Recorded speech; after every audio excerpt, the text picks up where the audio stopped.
नमस्ते दोस्तों। क्या आपने कभी रात के सन्नाटे में अपनी जिंदगी की उलझनों पर गौर किया? वो आर्थिक तंगी जो बार बार आपको जकड़ लेती है, वो रिश्तों में खटास जो बिना वजह दिल को चुभती है, या वो असफलताएं जो हर कदम पर साए की तरह पीछा करती है। क्या ये सब महज इत्तेफाक है या इनके पीछे छिपा है आपकी आत्मा का कोई पुराना हिसाब? हमारी आत्मा अनंत काल से यात्रा कर रही है। पिछले जन्म के पाप कर्म, किसी का हक मारना, लालच में गलत रास्ता चुनना आज हमारे जीवन में परछाइयों की तरह लौटते हैं।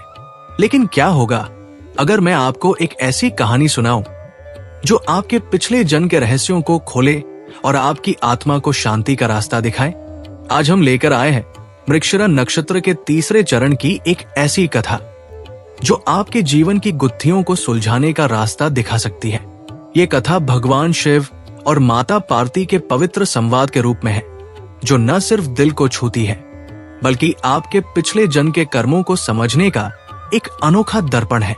तो चलिए इस रहस्यमयी और ज्ञानवर्धक कहानी में डूब जाएं। हिमालय की गोद में एक प्राचीन गुफा में भगवान शिव और माता पार्वती ध्यान मग्न बैठे थे। तभी माता पार्वती ने पूछा, हे महादेव, मनुष्य अपने जीवन की उलझनों में क्यों फंस जाता है? क्यों वह ये भूल जाता है कि उसके दुखों की जड़ें पिछले जन्मों के कर्मों में छिपी हो सकती हैं?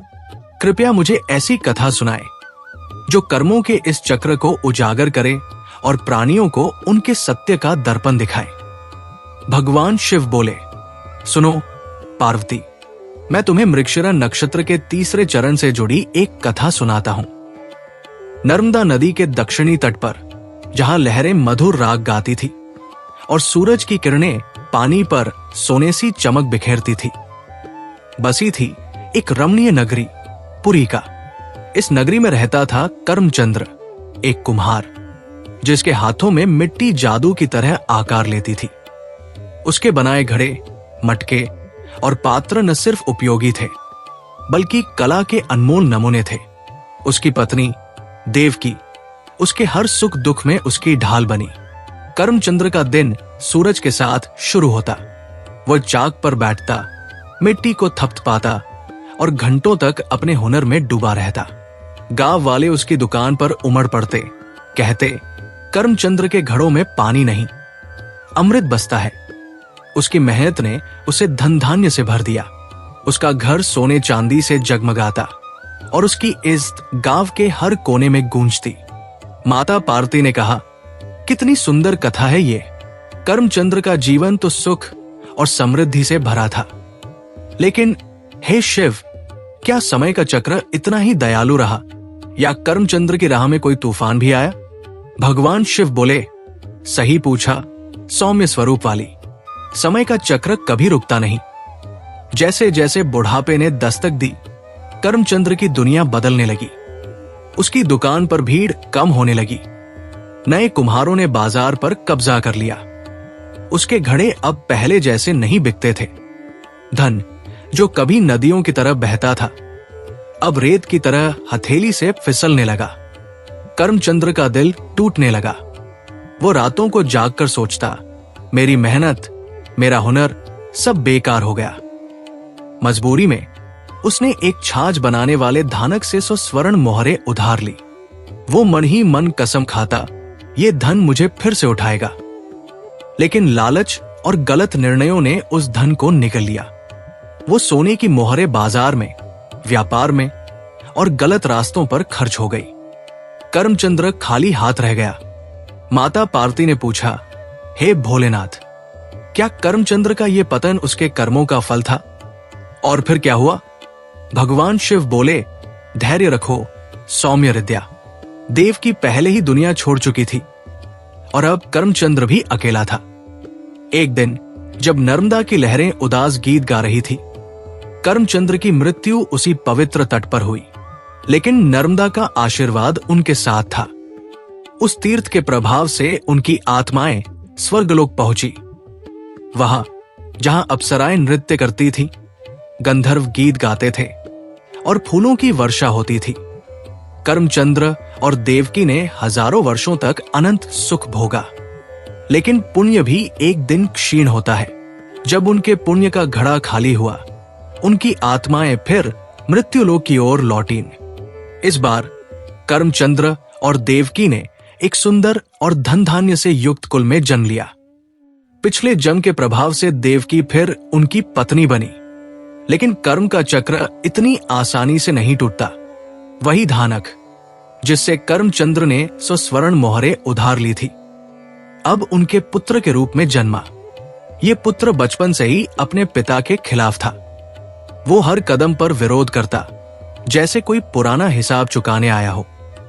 कर्मचंद्र जो धन कमाता, वो पुत्र जुए और व्यसनों में उड़ा देता।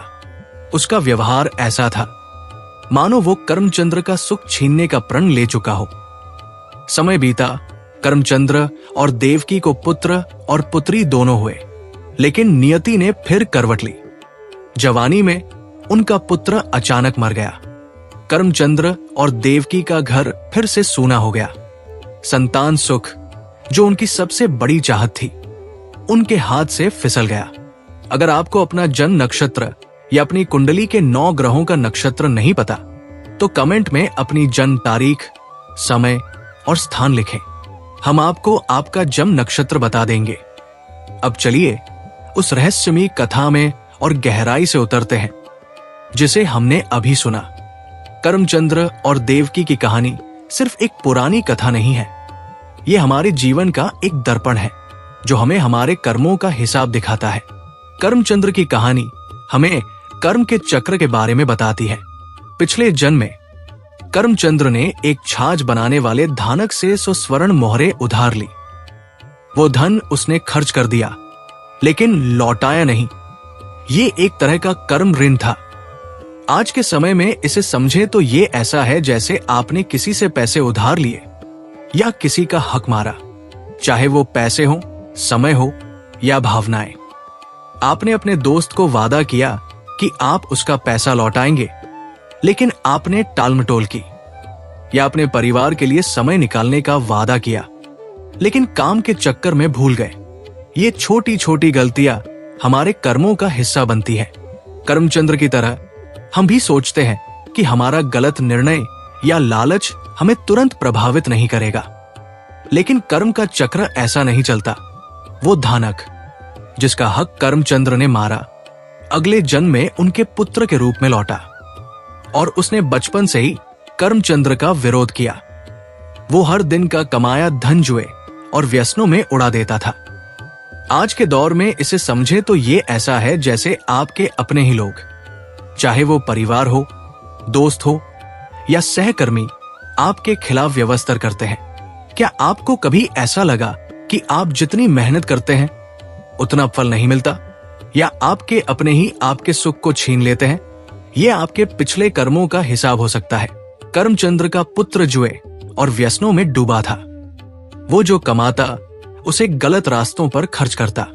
आज के युग में ये हमारे जीवन में उन आदतों की तरह है जो हमें नीचे खींचती है, जैसे सोशल मीडिया पर घंटों बर्बाद करना, अनावश्यक खर्च करना या गलत संगत में पड़ना।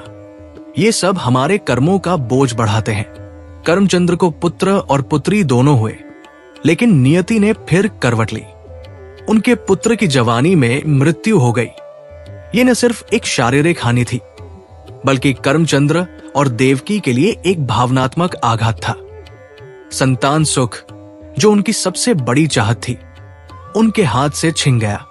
आज के समय में ये उन नुकसानों की तरह है जो हमें गहराई से चोट पहुंचाते हैं, जैसे किसी प्रियजन का खो जाना, किसी सपने का टूट जाना या बार बार असफलता का सामना करना। ये कथा हमें बताती है कि हमारे पिछले जन्म के कर्म, चाहे वो किसी का हक मारना हो या गलत रास्तों पर चलना, हमारे आज के जीवन में साए की तरह लौटते हैं। कर्मचंद्र का पुत्र वही धानक था जो अपने उधार का हिसाब चुकाने आया था। उसने कर्मचंद्र का सुख छीना और फिर खुद भी चला गया। लेकिन दोस्तों, ये कथा सिर्फ दुख की कहानी नहीं है। ये हमें सिखाती है कि हमारे कर्म हमारे जीवन को आकार देते हैं। अगर हम आज किसी का हक मारते हैं, चाहे वो छोटी सी बात हो, जैसे किसी का समय चुराना, या बड़ी बात जैसे किसी का पैसा न लौटाना, वो कर्म हमें किसी न किसी रूप में लौट कर आता है। ये कथा हमें जागरूक करती है कि हमें अपने हर कदम पर ध्यान देना चाहिए। अगर आप अपने जीवन में बार बार एक ही तरह की परेशानी का सामना कर रहे हैं, चाहे वो नौकरी में रुकावट हो, रिश्तों में तनाव हो या मानसिक अशांति, तो ये आपके पिछले कर्मों का संकेत हो सकता है। कर्मचंद्र की तरह हम भी अपने कर्मों का बोझ ढोते हैं, लेकिन क्या इसका कोई हल है? क्या हम अपने पिछले कर्मों से मुक्ति पा सकते हैं? क्या हम अपने जीवन को बेहतर बना सकते हैं? इन सवालों का जवाब जानने के लिए हमें इस कथा के गहरे अर्थ को और समझना होगा। कर्म विपाक संहिता हमें इस कथा के अंत में कुछ शक्तिशाली उपाय देती है, जो न सिर्फ हमारे कर्मों को शुद्ध करते हैं, बल्कि हमें शांति और सुख की ओर ले जाते हैं। भगवान शिव बोले, सुनो पार्वती, पहला उपाय है गायत्री मंत्र या त्र्यंबक मंत्र का 1,00,000 बार जप करना। ये एक ऐसा आध्यात्मिक अनुशासन है जो हमारी आत्मा को शुद्ध करता है। गायत्री मंत्र या महामृत्युंजय हमारे मन और आत्मा को सकारात्मक ऊर्जा से भर देता है। आज के समय में इसे समझें तो ये एक तरह का मानसिक रीसेट है। हमारी जिंदगी में तनाव, चिंता और नकारात्मक विचार हमारे कर्मों के बोझ को और भारी करते हैं। रोजाना 10 से 15 मिनट मंत्र जप करने से हमारा मन शांत होता है। ये वैज्ञानिक रूप से भी सिद्ध है कि मेडिटेशन और मंत्र जप तनाव कम करते हैं और मानसिक स्पष्टता लाते हैं। मान लीजिए आप हर दिन ऑफिस से थककर घर आते हैं और आपका मन अशांत रहता है। गायत्री मंत्र का जप आपके दिमाग को एक एंकर देता है, जो आपको नकारात्मक विचारों से बाहर निकालता है। ये उपाय कर्मचंद्र के उस कर्म ऋण को कम करता है जो उसने धानक का हक मारकर बनाया था। ये हमें सिखाता है कि नियमित ध्यान और सकारात्मक सोच से हम अपने पुराने कर्मों को संतुलित कर सकते हैं। दूसरा उपाय है त्रिकोणाकार कुंड बनाकर उसमें दशांश होम और तर्पण करना। कर्म विपाक संहिता कहती है कि विधि पूर्वक एक त्रिकोण कुंड बनाया जाए, जिसमें हवन सामग्री के साथ दशांश होम और फिर तर्पण किया जाए। आज के युग में इसे समझे तो ये एक प्रतीकात्मक कर्म है जो हमें अनुशासन और निस्वार्थता सिखाता है। हवन एक तरह का सामूहिक यज्ञ है जिसमें हम अपने अहंकार और नकारात्मकता को अग्नि में समर्पित करते हैं। दशांश होम का मतलब है अपनी कमाई का 10वां हिस्सा दान करना या अच्छे काम में लगाना। तर्पण का अर्थ है अपने पूर्वजों और पिछले कर्मों को सम्मान देना। आज के समय में यह हमें सिखाता है कि हमें अपने संसाधनों का एक हिस्सा समाज के लिए उपयोग करना चाहिए। उदाहरण के लिए, अगर आप हर महीने अपनी तनख्वाह का एक छोटा हिस्सा दान करते हैं, चाहे वो किसी अनाथालय में हो, किसी स्कूल में या किसी जरूरतमंद को, ये आपके कर्मों को शुद्ध करता है।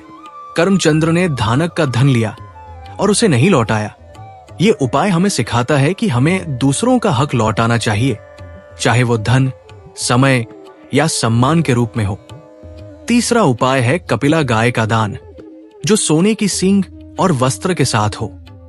ये एक प्रतीकात्मक दान है जो हमें उदारता और निस्वार्थता का पाठ पढ़ाता है। कपिला गाय को हिंदू संस्कृति में पवित्र माना जाता है और इसका दान करना बड़े पुण्य का काम है। आज के समय में इसका मतलब है जरूरतमंदों को उनकी मूलभूत जरूरतें पूरी करने में मदद करना। मान लीजिए आप किसी गरीब बच्चे की पढ़ाई का खर्च उठाते हैं या किसी भूखे को भोजन देते हैं। ये दान आपके पिछले कर्मों के बोझ को हल्का करता है। कर्मचंद्र ने धानक का हक मारा था। अगर वो जीवित होता तो शायद इस दान से उसका कर्म ऋण कम होता। ये उपाय हमें सिखाता है कि अपने संसाधनों का उपयोग दूसरों के कल्याण के लिए करना हमारे जीवन को सुख और शांति से भर सकता है। ये एक तरह का निवेश है। आप जो देते हैं वो आपको किसी न किसी रूप में लौट कर आता है। चौथा और अंतिम उपाय है 17 पल सोने की सूर्यकार की मूर्ति और 60 पल चांदी का छाछ बनाकर तेजस्वी वैदज्ञ ब्राह्मण को दान देना। ये उपाय विशेष रूप से धानक के प्रति कर्मचंद्र के कर्म ऋण को संबोधित करता है। सूर्यकार और छाछ उस धानक का प्रतीक है जिसका हक कर्मचंद्र ने मारा था। आज के युग में इसका मतलब है अपने गलत कार्यों का प्रायश्चित करना। उदाहरण के लिए, अगर आपने किसी का पैसा नहीं लौटाया तो उसे ब्याज सहित लौटाएं। अगर आपने किसी का दिल दुखाया तो माफी मांगकर और अच्छा व्यवहार करके उसका विश्वास जीतें। ये उपाय हमें सिखाता है कि अपने पिछले गलत कर्मों को सुधारने के लिए ठोस कदम उठाना जरूरी है। ये एक तरह का कर्म संतुलन है जो हमें अपने पुराने हिसाबों को चुकाने का मौका देता है।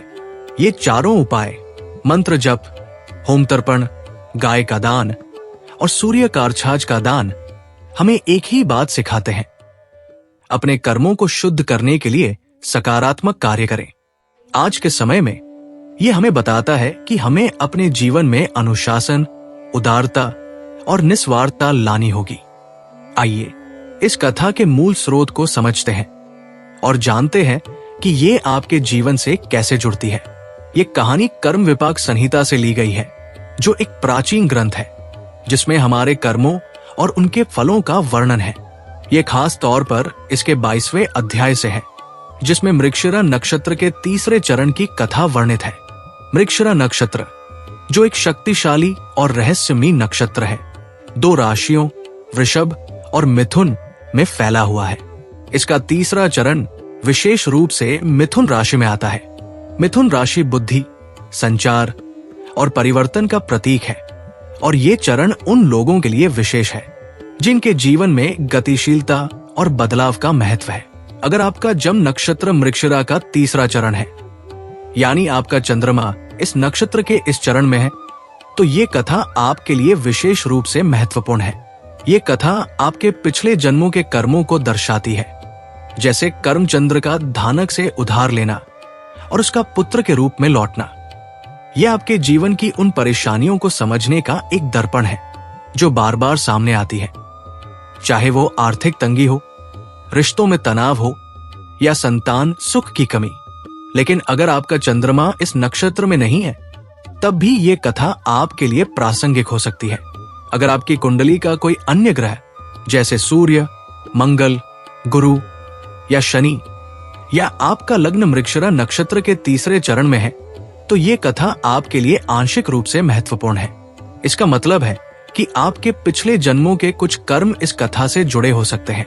उदाहरण के लिए, अगर आपका मंगल इस नक्षत्र में है, तो आपकी जिंदगी में गुस्सा, संघर्ष या ऊर्जा से संबंधित परेशानियां पिछले कर्मों का परिणाम हो सकती है। लेकिन दोस्तों, ये कथा सिर्फ एक नक्षत्र की बात नहीं करती। ये हमें हमारे समग्र कर्मों को समझने की प्रेरणा देती है। आपकी कुंडली में 9 ग्रह और लग्न, यानी कुल 10 तत्व है। हर ग्रह और लग्न किसी न किसी नक्षत्र के किसी चरण में होता है। अगर आप अपने जीवन की समस्याओं का पूरा चित्र देखना चाहते हैं, चाहे वो आर्थिक, भावनात्मक या आध्यात्मिक हो, तो आपको अपनी कुंडली के सभी नक्षत्रों की कहानियां सुननी चाहिए। उदाहरण के लिए, अगर आपका सूर्य अश्विनी नक्षत्र में है, तो उसकी कथा आपके नेतृत्व और आत्मविश्वास से जुड़े कर्मों को बताएगी। अगर आपका चंद्रमा रोहिणी नक्षत्र में है, तो उसकी कथा आपके भावनात्मक जीवन से जुड़े कर्मों को उजागर करेगी। इन सभी कहानियों को सुनने से आपको अपने जीवन के समग्र कर्मों का एक नक्शा मिलेगा। ये नक्शा आपको ये समझने में मदद करेगा कि आपकी जिंदगी में बार बार आने वाली परेशानियां, जैसे नौकरी में रुकावट, रिश्तों में तनाव या स्वास्थ्य समस्याएं, कहां से आ रही है। अगर आपको ये कथा पसंद आई हो, अगर आपने इससे कुछ सीखा, तो कृपया इस वीडियो को लाइक करें। अगर आप ऐसे ही और भी रहस्यमय और कर्मों से जुड़े ज्ञान चाहते हैं, तो चैनल को सब्सक्राइब जरूर करें। और हाँ, इस वीडियो को उन लोगों के साथ भी शेयर करें जिनकी कुंडली में मृगशिरा या रोहिणी नक्षत्र है। हो सकता है ये कहानी उनके जीवन को भी नई दिशा दे सके। आपके एक लाइक और सब्सक्राइब से हमें ऐसी और भी गहराई से रिसर्च की गई कहानियां लाने की प्रेरणा मिलती है। जुड़िए हमारे साथ इस आध्यात्मिक यात्रा में। अपने कर्मों को जानिए, जीवन को समझिए। धन्यवाद। आपका दिन शुभ हो।